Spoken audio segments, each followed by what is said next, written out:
Update pa rin po tayo sa House Prosecution Panel. Makakausap po natin ang isa po sa mga tagapagsalita ng naturang panel, si Representative Z. Alon Tuadjong. Siya rin po ay nagsisilbing kinatawan ng 1st District ng Lanao del Sur. Magandang araw, magandang gabi ho sa inyo. And welcome sa Bombo Radio Philippines. Representative Adjong, sir, si Bombo Genesis po ito.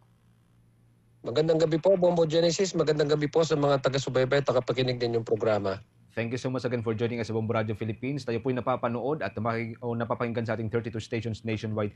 Unahin ko po kung may adjustment ang House panel after po nitong ruling ni Senator Chis kahapon doon sa subjudice rule, sir. Well, definitely may magkakaroon po ng adjustment dyan dahil unang-una hindi na po inaalaw yung mga prosecutors natin na mag-engage into interviews tulad po ng mga nakita natin na nakarang mga weeks. No? Sila po ay nagsasalita, sila po ay pupwede, meron pong latitude to discuss matters that have been discussed in the court. So sa ngayon, medyo naging stricto po ang korte. But definitely magkakaroon po ng adjustment yan. So far as the House Prosecution Panel, didiskusyonan po at magkakaroon po kami ng adjustment patungkol po sa magiging tagapagsalita kung kinakailangan ba ho ito magdagdag. Possible, sir, na yung mga prosecutors natin ay mababawasan after ho nito or hindi naman po? May possibility po yan. So hindi naman po natin sinasabi na yun po yung mangyayari. May possibility po na isa sa mga prosecutors ay maaaring magbitaw sa kanyang tungkulin bilang membro ng prosecution panel at siya na lang po ay matagdag bilang isa sa mga tagapagsalita ng House Prosecution Panel. So we are not saying that will definitely happen, but these are part of the discussion we are taking we're taking among ourselves, no, kung paano po mag-adjust doon sa direktiba ng impeachment court. Pero doon po sa pwedeng sabihin ng mga spokesperson ng House panel, sir, paano ho tayo mag-a-adjust dito? Or same pa rin ho ba yung lawak or yung saklaw ng ating pong mga sinasabi lately, same pa rin ba sa ngayon after nung ruling na yan? Sa ngayon, kumuha po tayo ng actual na printed copy nung naging direktiba po ng impeachment court para po makita po natin, maintindihan natin ng maayos at meron po tayong reference doon po sa mga naging pahayag ng presiding officer, si Senator Judge Chichis Cordero. No? So, pero ang pagkakalam po natin, nung narinig po natin nung kanyang binabasa, yung kanyang naging desisyon ng korte, ay yung mga House prosecution, ay yung House spokespersons na hindi naman tumatay yung kabilang ng mga prosecution panel ay merong freedom, no, or merong hindi saklaw nitong subjudice rule. Although may sinabi po siya yung SIPRA na kung saan itong mga abogado ay meron din silang certain limitations na magsalita ukol sa pinag-uusapan sa korte. So kaya nga po kumuha po tayo ng written copy para po natin mapag-aralan ito ng mas maayos at tayo po ay magkaroon ng ating proper, no, na course of action when it comes to complying with the directive of the court, at the same time to also maintain our communication line to the people.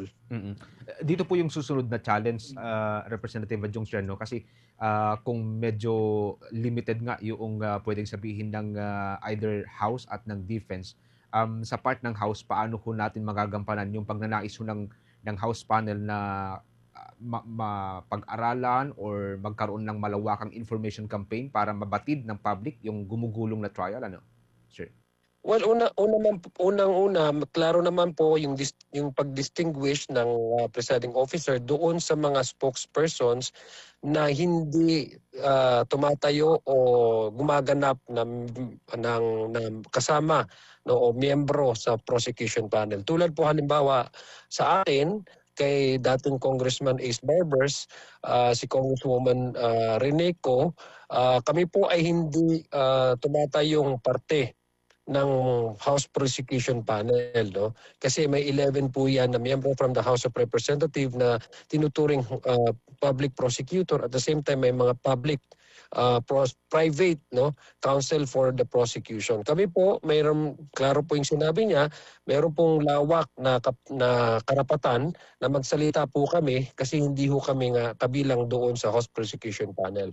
Pero ang pinag-aaralan po natin, yung isa pong sinite niya na SIPRA, na ruling kung saan yung abogado na magsasalita, meron din pa pong obligasyon na hindi mag-matouch yung sub judice rule. Ibig sabihin, gusto namin maklaro kung ano ba itong saklaw nitong sub judice rule in relation to those lawyers who will be also acting as spokesperson.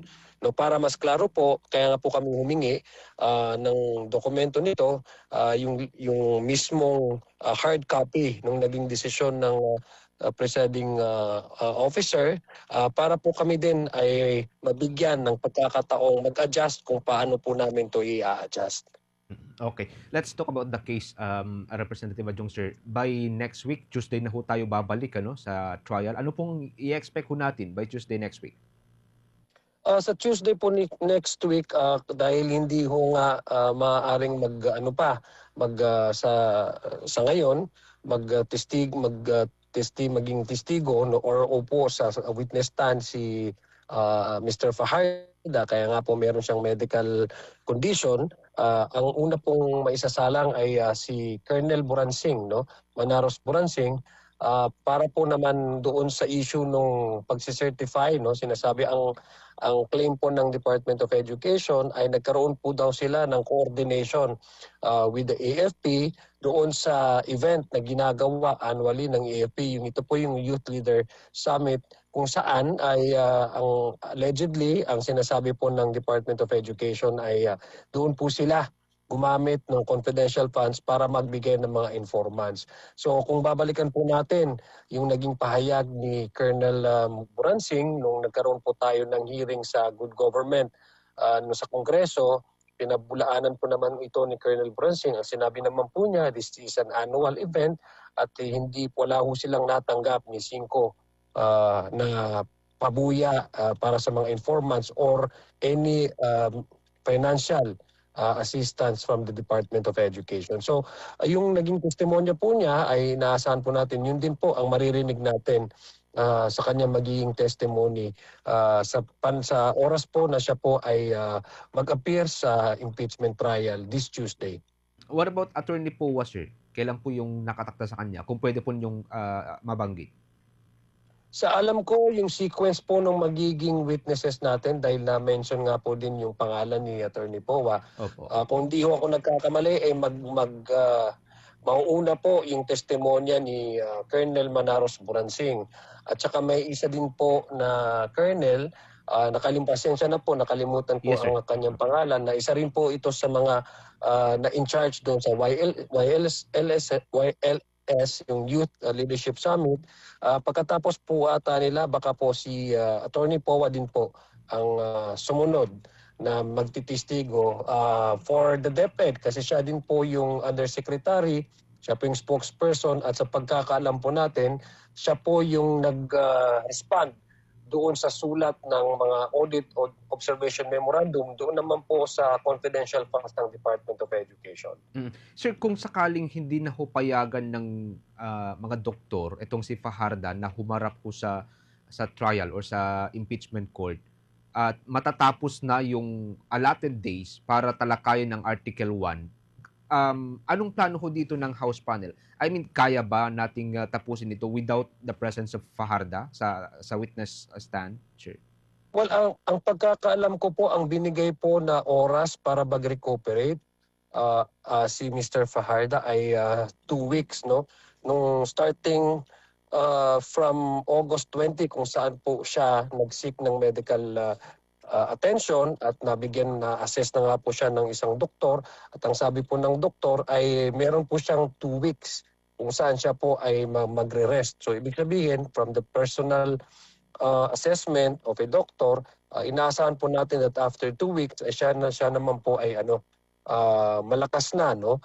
In fact ang ating korte ay nag-atas din sila o mayroon din po silang kinuhang doktor just to be fair about their assessment para ma-verify kung tama ba yung naging prognosis ng doktor na yon at kinonfirm naman po niya na meron din ho talagang pinagdadaanan si Mr. Fajardo.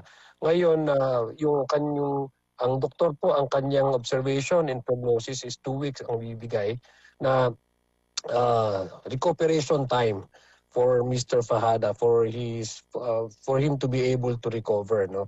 So yun po yung basihan po natin, no, na magiging takbo ng prosecution panel in terms of their presentation of the witnesses insofar as Mr. Fajada is concerned. One last point, sir. As of now, nakakuha na po or nagkaroon na po ba ng consensus ang House panel kung tuluyang ipepresenta rin kinalaunan itong si Colonel Lachica? Sa ngayon po, yun nga yung ating sinasabi po dahil unang-una yung na-establish na nga po natin yung issue ng misuse. Mismo po si Ms. Gina Acosta at saka si Mr. Ortonio ay nagsabi po sila, inutusan po sila ng Vice President. Lalong-lalo na si Ms. Gina Pajarda dahil siya po ay banded na and at the same time accountable officer, inutusan po siya ni Vice President na i-transfer yung tong pangangalaga o pangangasiwa nitong pera na ito. From that alone, we have already established that there is already that violation of the GMC kasi hindi naman accountable officer si Colonel Lachica. At the same time, wala ho siyang authority na siya po ang mag-disperse nitong pera na to. From that alone, we can say that whatever comes after after receiving this money, what comes after that is already an illegal government expenses. So ibig sabihin, meron na ho talagang violation doon. Hindi lang sa Jones Circular, but even the illegal delegation of duty. So that would already constitute betrayal of public trust. Now, na-establish naman po natin na ang wala ho silang alam si Ms. Gina Acosta at saka si Mr. Ortonio kung paano ginamit ito. Ang may alam lang daw po ay ang head of agency at saka si Colonel Lachica. As far as Colonel Lachica is concerned, hindi naman ho siya miyembro ng staff ng Department of Education at saka ng Office of the Vice President. Hindi ko siya accountable officer. Ang accountable dito between Lachica at ang Vice President ay klaro po ang Vice Presidente. So we have already established the accountability and we have already established that there's really that misuse of public funds. Hindi na ho para sa amin, we may no longer require Mr. Colonel Lachica to appear, no? Kasi na-establish naman po yung facts na yon, no? As contained under Article 1 of the Confidential Funds. Okay. Again, maraming salamat. Thank you so much for joining us dito sa Bombo Radio Philippines, Representative Adjong, sir. Ingat po kayo, sir. Maraming salamat din po. Ang isa po sa mga tumatayong spokesperson ng House Prosecution Panel at kinatawan ng unang distrito ng Lanao del Sur, si Representative Z. Yalon Tuadyong.